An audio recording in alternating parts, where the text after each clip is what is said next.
Hepinize merhaba. Bayağıdır, gerçekten çok uzun zamandır video çekmiyorum. Asıl çekiyorum ama editlemiyorum. Ya editliyorum, paylaşmıyorum. Her neyse, konumuza değil. Tekrardan hoş geldiniz kanalıma.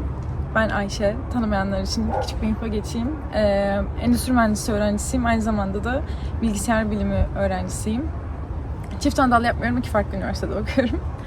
Bugün son zamanlarda ne yaptım? Daha çok bir catch-up videosu çekmek istedim. Daha çok böyle sohbet olsun. Hep böyle biraz felsefe falan konuşuyoruz ya da o tarz muhabbetler. Bugün daha çok böyle chill, o tarz bir şeyler konuşmak istedim sizinle. Ne yapıyordum, ne ediyordum? Ben bildiğiniz gibi endüstri mühendisliğini 2. sınıfı bitirdim. 3. sınıfa geçiyorum. Hatta yarın okulum başlıyor normalde. Bayağıdır dediğim gibi video çekmiyorum. Aslında yazın gezdim de eğer Instagram'dan takip ediyorsan Instagram'dan adım Ice for Ice. Bu arada Ayşe değil, E'si yok. Ice for Ice. Instagram'da zaten paylaşıyorum. İşte Bursa'ya falan gitmiştim. Zaten Ankara'da, İstanbul falan, Amerika. Onları falan paylaşmıştım ama YouTube'da onları paylaşamadım çünkü çektiğim videolar yeterli değildi. Çok esiyor. Umarım kameramız düşmez. Çektiğim video yeterli değildi, o yüzden çok paylaşamadım. Her neyse. Bugün işte dediğim gibi şu an her zamanki yerimizdeyiz yine. Kuzguncuk'tayım. Üsküdar'dayım yani. İstanbul'dayım. Bugün işte yazın ne yaptığımı falan bahsedeceğim. Eğer aranızda bilmiyorum hangi bölümlerde okuyorsunuz, nerelerde okuyorsunuz, yorumlarda yazabilirsiniz. Ben severim, farklı bölümlerden olsun konuşmayı severim çünkü ilgimi çekiyor. Çünkü bazen ben bile hala neden endüstri okuduğumu sorguluyorum ya da neden bilgisayar bilimi okuduğumu sorguladığım zamanlarım oluyor. Ama yine de gayet bölümü falan çok seviyorum. Gayet seviyorum. Bu yaz staj yaptım. Okulumuz bazı sistemleri değiştirmiş. Aslında artık bu stajı yapmamamız gerekiyormuş. Yani yapmamız gerekiyormuş değil mi? Artık yeni gelen müfredatta sadece uzun dönem staj eklemişler. Ama ben biraz aslında yani anlamadım, boşu boşuna mı yapmış olduğum yoksa ya bana faydası oldu. Bana gerçekten çok faydası oldu. Ayrı bir konu. Ama eğer akademik olarak konuşacaksak bilmiyorum yapmam gerekiyor muydu, yapmam gerekmiyor muydu. Çünkü yeni müfredatı değiştiler. İşte dediğim gibi hem endüstri olmamın verdiği şeyle hem zaten yazılıma ilgim vardı benim. Ve dediğim gibi bilgisayar bilimi şu an aktif olarak okumasam da her öğrenciliğimin olduğu bilgisayar bilimi okuduğumdan da mütevellit. Ben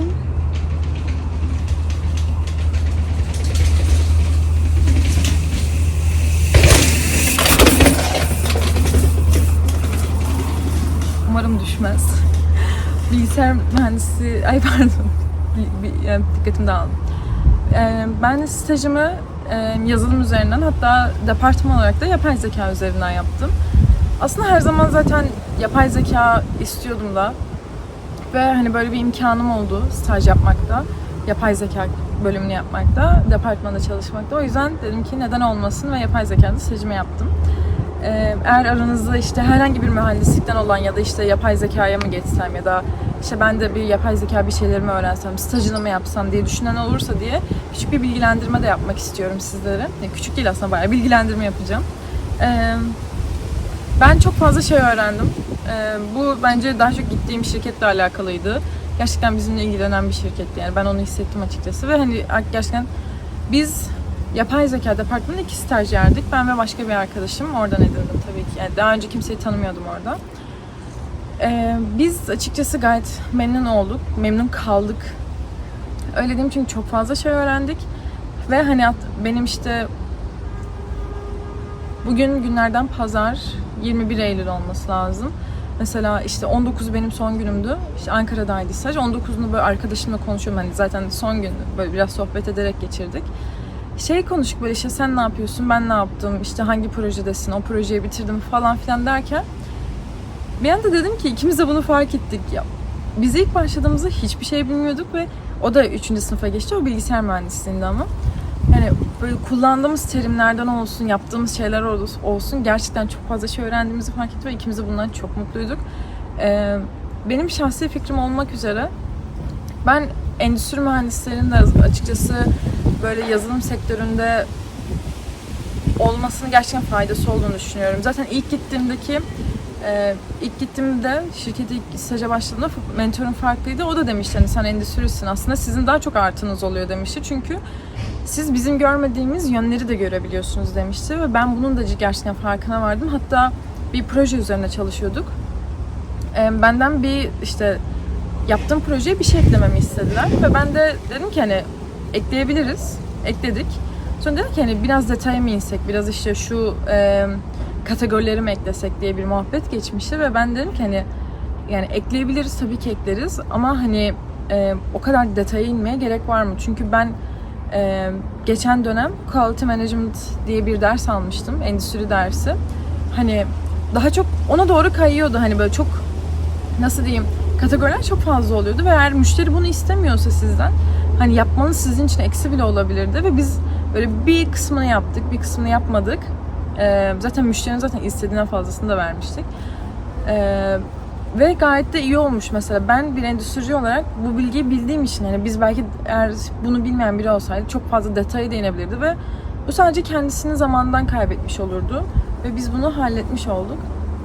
Öyle, eğer bilmiyorum ilginiz varsa, siz de endüstri mühendisiyseniz bence bir stajınızı yazılımdan yapmanızı öneririm. Çünkü ben gerçekten çok şey öğrendim. Bilmiyorum ikinci stajımı, Aziz abi, bilmiyorum ikinci stajımı yazılımdan mı yaparım, endüstriden mi yaparım ama öyle. Birazdan devam edeceğim. Mola.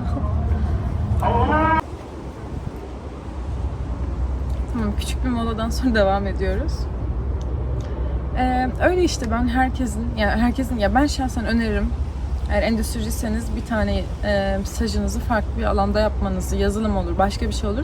Çünkü zaten endüstri bölümü hani daha geniş çaplı bir bölüm olduğu için diğer bölümlerle, departmanlarla olan bağlantısını daha iyi görmüş oluyorsunuz ve bence daha çok şey katıyor. Ama tamamen şahsi fikrim, dediğim gibi. Bu gerçekten bu yaz bana çok şey öğretti. Hem akademik açıdan hem hayat açısından. Benim tabii ki her sene daha fazla gelişiyoruz. Sürekli yani bir Kaizen diye bir şey var. Japonca kelime var. Durmayan improvement tarzı bir şey olması lazım. Sürekli olan gelişme tarzı bir şey olması lazım. Zaten eğer ama o mentalitedeyseniz, sürekli olarak gelişmeye açık bir insansanız zaten bunu sürekli yaşıyorsunuz. Ama bu yaz gerçekten bana özellikle akademik açıdan çok şey öğrendiğimi düşünüyorum. Yani bir tek hani staj dışında da, yani bu okul konusunda ne yapsam, ne etsem, neler yapsam, işte bunu mu eklesem CV'me ya da neleri öğrenmem gerekiyor. Yani 3. sınıfa geçerken gerçekten çok şey öğrendiğimi, yani 2. sınıfı bitirdiğim zamanki benle 3. sınıfa başladım ben asla aynı değil. Bunu garip oldu. Bu bayağı garip oldu ama bunu deneyimlemek de güzel oldu aynı zamanda. Şimdi tekrar İstanbul'dayım. Galiba şeyi de fark ettim ben. İstanbul'da olmadığım süreçte video çekme şeyim çok azalıyor. Özellikle YouTube videosu. Çünkü bilmiyorum, İstanbul ne kadar kalabalık olsa da bir yerlerinde video çekebiliyorsunuz ama mesela ben Ankara'ya gittiğimde asla video çekebilecek bir yer bulamıyorum. Bilmiyorum. İşte İstanbul. Var yani. Deniz var. Bir şeyler var. Sessiz, sakin falan diyorum. Öyle, benim küçük bir catch-up yapmak gerekirse yazım bu şekilde geçti. Hazır okullarda başlıyorken belki yeni endüstri mühendisi yazmış arkadaşlarımız vardı. Yeni bilgisayar mühendisi ya da herhangi bir mühendislik ya da başka bir bölüm.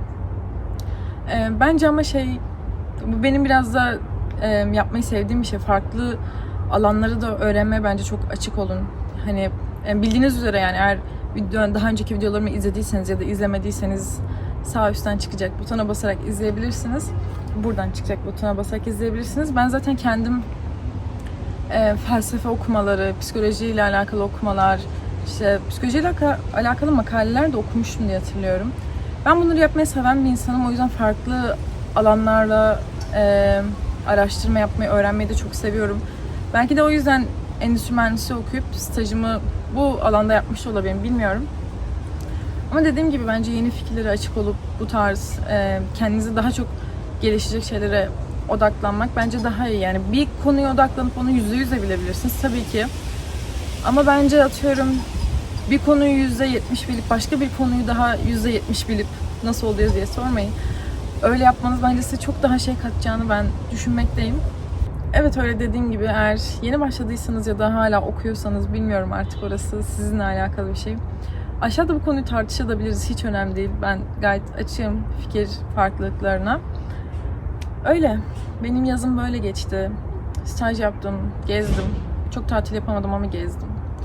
Öyle. Şimdi tekrar okul başlıyor. Yarın dersim olmayacak ama yine de ders seçimleriyle alakalı sıkıntı yaşadık. O yüzden büyük ihtimalle okula gitmem gerekiyor. Öyle, bakalım hayat bize daha neler gösterecek. Belki bir sonraki stajımı yapacağım yer, umarım siz de görürsünüz tekrardan, YouTube'a devam ediyor olurum seneye. Belki bakarsınız tekrar yapay zeka seçmişim. Belki bakarsınız endüstriden devam etmişim. Yani hiç fark etmez. Ya da yazılımda, ne bileyim, full stack'te bir yerde, frontend falan. Hiç önemli değil. Hiç bilmiyorum. Hayatın ne göstereceğini zaten hiçbir zaman bilmiyoruz. Ama işte hayatın da bu şeyi benim hoşuma da gidiyor. Yani ne göstereceği belli değil. Ben normalde çok belirsizlik seven bir insan değilim ama bu tarz belirsizlikler de hoşuma gidiyor, yalan yok. Çünkü hayatın ne çıkaracağını hiçbir şekilde bilmiyoruz. Ve bu biraz bize hayata da gizem katıyor ve bunu sürekli olan bir şey. Sürekli bunları çözmeye çalışmak bence eğlenceli bir şey. Çünkü hiç bitmeyen bir gizem, hiç bitmeyen bir puzzle. Parçalarını birleştiriyorsunuz ama bütününü bilmiyorum ne zaman bitecek. Öyle. İzlediğiniz için teşekkür ederim. Sonraki videolarda yine kendimizden devam ederiz. Bu biraz daha dediğim gibi catch up videosu oldu. O zaman görüşmek üzere. Hoşça kalın.